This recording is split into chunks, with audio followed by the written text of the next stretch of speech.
Welcome, everybody. This is Camille Gran here from Mayfield for the CXO of the Future podcast series. And today I'm just really honored to have a special guest all the way from the Netherlands, Alisa Choong, who is joining us from Shell.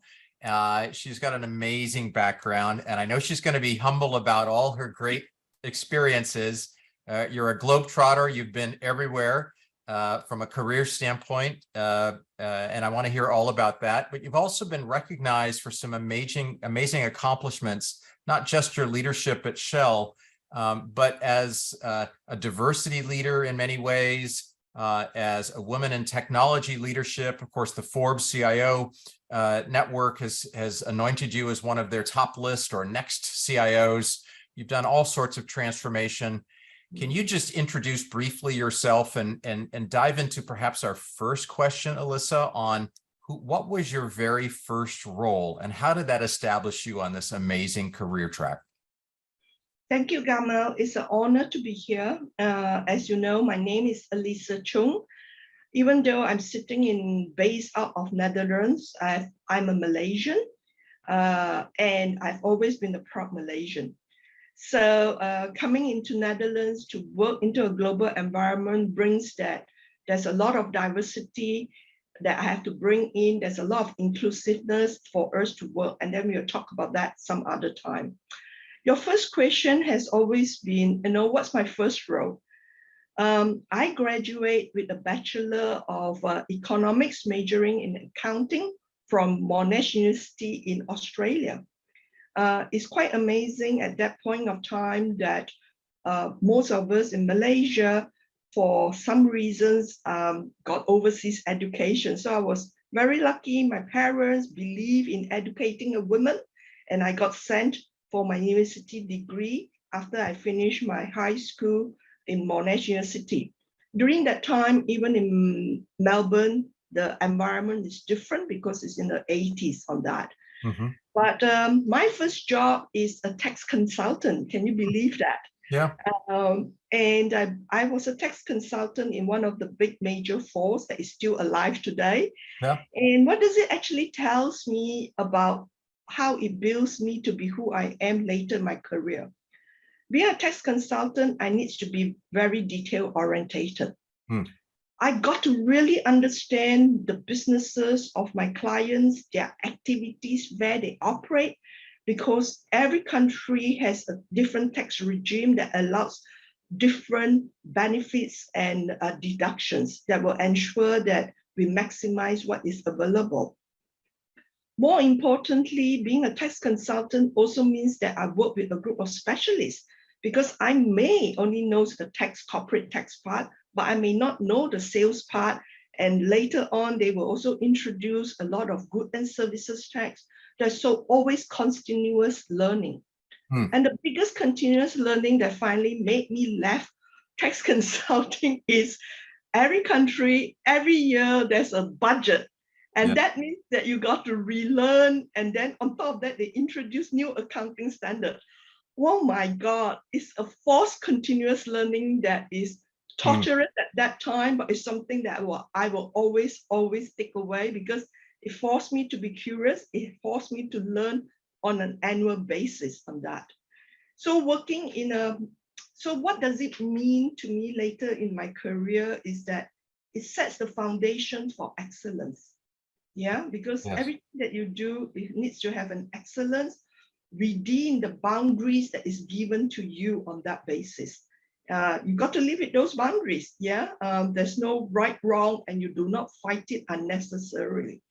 It also gives me my love for business, understanding the business strategy, how the company make money, how the company sustain to be sustainable or having business continuity. It also allows me to work in a very highly collaborative global team, listening to different advice, because I'm not the specialist for every country on that. And more importantly, it gave me my love for global working, global challenges, complex organization. I think that's how it forged my career. And for whatever job that I go into, I take that with me. So complex and curious, two key words you kept using there, which are amazing sort of attributes for leadership. But could you spend just a minute about, and you sort of alluded to this as a woman in college back in Melbourne, but then took on a career and now a leadership role.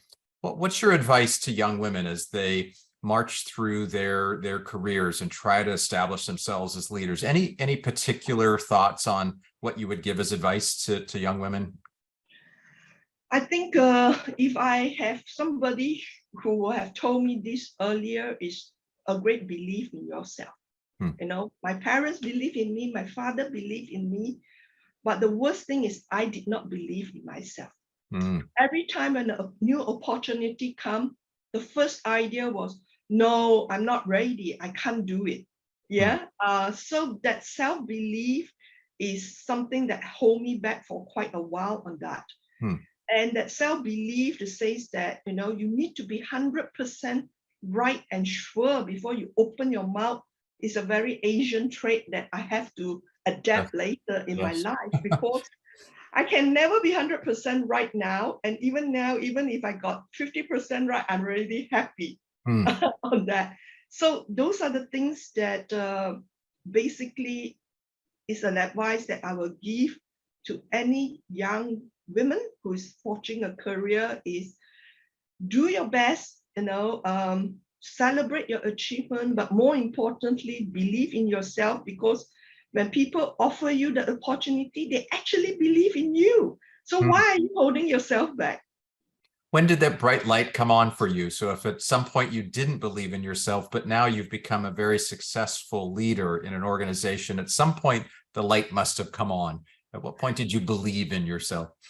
I think a lot of it came when I when I transferred back to Malaysia after my life in Australia. Is basically I was in the car with the managing partner of PricewaterhouseCoopers in Malaysia. We were going for a very important meeting, and he didn't give me any time to brief him. He gave me in the same car 15 minutes. Okay, and he's meeting the government officers, he's meeting CEOs, and he just says that, give me the crux of what you have done and what should I say. Wow. I was like, I must be good. You know, and he really believed in me and trusted me on that basis, you know, to get him ready in 15 minutes in a car. Wow. Giving me the voice to voice and challenge him or give alternative opinion in the meeting really sucked me out, you know, when I was in the early 30s. So it makes a lot of difference thereafter. How wonderful. What an awesome opportunity for you. So let's transition to the next topic, which is leadership. So leadership is a skill that has to be honed inside of organizations. There's different styles of leadership. You learn different things. Are there any particular leadership learnings that you have had in your career that you think you can share with others here in a way that could be a new skill set or an improved skill set around leadership itself? Yeah, one of the things that always has a bias is that women are not strategic. Yeah, women are executors or doers. Somehow that is still the perception that is going on, especially when you're doing work that you doesn't carry the title of strategy or planning. You know, you can carry other titles. People think you are the doer. But to me is we need to be both on that basis. Yeah. As a leader, you need to be visionary because you're leading a big team. I lead a global team of over 3,000, and plus on top of that, there's partners that I lead. For every staff that I lead, there's 5 partner staff that works with us on that. Wow, you've got a whole army there. Yeah, so it's quite awesome, but you need to have a vision. You need to have a roadmap, and more importantly, you need to be able to communicate. So for me, that was the major learning. You can't just tell a vision once. You can't tell a vision for 30,000 feet and expect that it will go down to every single level. So for me, one of the examples is that making sure that you have different communication channels and you communicate differently to different stakeholders so that it touches the heart of that. So for me is that communication is left to right. So left to right basically address the needs of people who is doing today's technical operations and tell them what they are doing, how are they setting up a foundation that will lead to the future and the transformation. Yeah. Because they got to see it, because you cannot ask them to take a jump off the cliff because they are not that sort of a nature. I don't want to do that, right? Yeah. They don't want to do that. They want to make sure that they are safe, because I can understand that. I was there once. At the same time, you also need to communicate the right to the left. Everybody has this great vision. But this vision doesn't drop off the sky. So you need to tell the people on that, while you're having this vision, you've got to also treasure what you are doing well in day to day, and how your vision, if certain parts in today's day to day gets better and gets transformed, you will get that vision. So I think, to me, communications left to right, right to left, making the message very specific to different level group is a major thing that always a leader needs to keep in mind. It's easier said than done, because I've seen it, and then people say, I did communicate. I was like, yes, you did communicate, but is it really true communication that touches the heart, that you let people absorb it and take it along? And that comes with the third point of being patient. Yeah? How I wish that everything that I dream of, it can be achieved in 3 months or 6 months. Unfortunately, no. It will be, for us to mobilize a big organization, I'll be lucky if it gets adopted in 18 to 24 months. Yeah, wow. That is about how do you break up the whole big picture into small slices and then celebrate each success, and then recognize the people who have gone through that change journey. Because once they are liberated, they actually will do more than that. Wow. Yeah. And to me, the last critical success factor is all about being diverse and inclusive and being equitable. The sharing of different thoughts and opinions. The sharing of, you can only do that if, when rubber hits the road, you have an environment that when you go out and you want to see how your vision is being executed, that you have an open environment. People will tell you the feedback, tell you what is doable, what are the challenges, what are the barriers, so that you can course correct. But this is only possible if you build an environment where people feel safe to talk, are not reprimanded, and they are recognized for having the courage to tell you the truth. Being diverse, being inclusive is good. And again, sometimes it's very hard to listen that, hey, your brilliant idea is just not working, but at least you know it in advance, so that you don't know it in 24 months and you can course correct. So those are what I would say are some of the things. Have a vision, communicate, recognize the success of today. Yeah, be patient when you want to drive a change on that. Create a culture of diversity. Make it a safe space for people to come and tell you what is doable, what are the challenges, what are the barriers, because then you as a leader can evaluate and course correct. So to me, what I hear there is a very empathetic leader, one who listens and has an understanding of the reality of both people's state of mind, where they're coming from. The right to left concept is very appreciative of a person's perspective. It's not just demanding a strategy. It comes to where they are. To me, that's quite empathetic and very thoughtful. Well, thank you for that. So let me ask my last question here, and it has to do with a prediction, and this is perhaps a technology question, and as a leader of technology, perhaps you've got a strong perspective here. I often like to ask, what's the white space? What's the new upcoming thing that you think needs more attention? So if you had your leadership team together there at Shell, what would you be saying is the next big thing that we should be spending more time researching, talking about? Is there a particular topic that's underappreciated? I think everybody knows the biggest topic is artificial intelligence, is Yes. AI. Yes. To me, I think we are just in artificial intelligence, dot point two. We are not even at the really innovative stage yet, but already with this artificial intelligence of point two, we're already seeing a lot of challenges. There's going to be a need for more computing power. There's a need for speed. So understanding the threats and what quantum computing is going to bring is going to be very important. Yes. More importantly, with artificial intelligence, because decisions are made in a split minute, because it's all bots and everything, having a reliable network, having a reliable connectivity that is seamless, that can fail. Can you imagine the world without internet for half a day? I can't. I can't even imagine walking. We might all stop, right? Exactly. I can't even imagine walking out from my door and not having my mobile phone. It's just so scary on that basis. So with artificial intelligence and the growth of it, it also comes with the risk of what are deep fakes. Yes. The risk of is it socially responsible? Are they ethical on that basis? So the whole concept of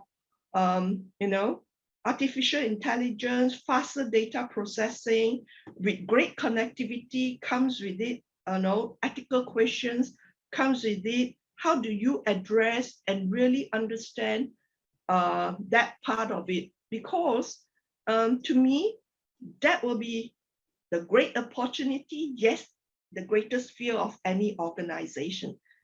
Because you wouldn't know in 10 years' time, the decision that you make with the help of AI, it might come back and bite you. On that.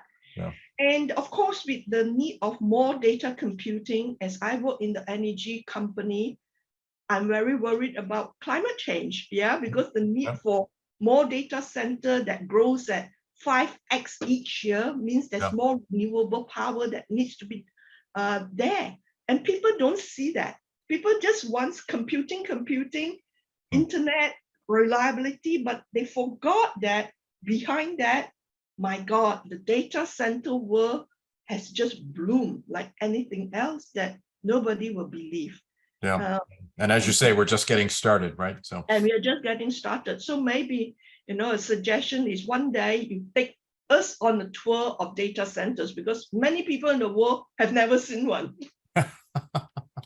And crazy how much power they need, right? So exactly. definitely. The power, the water, everything that goes around it, the chips, the whole materials part that goes to building it is amazing, yet frightening.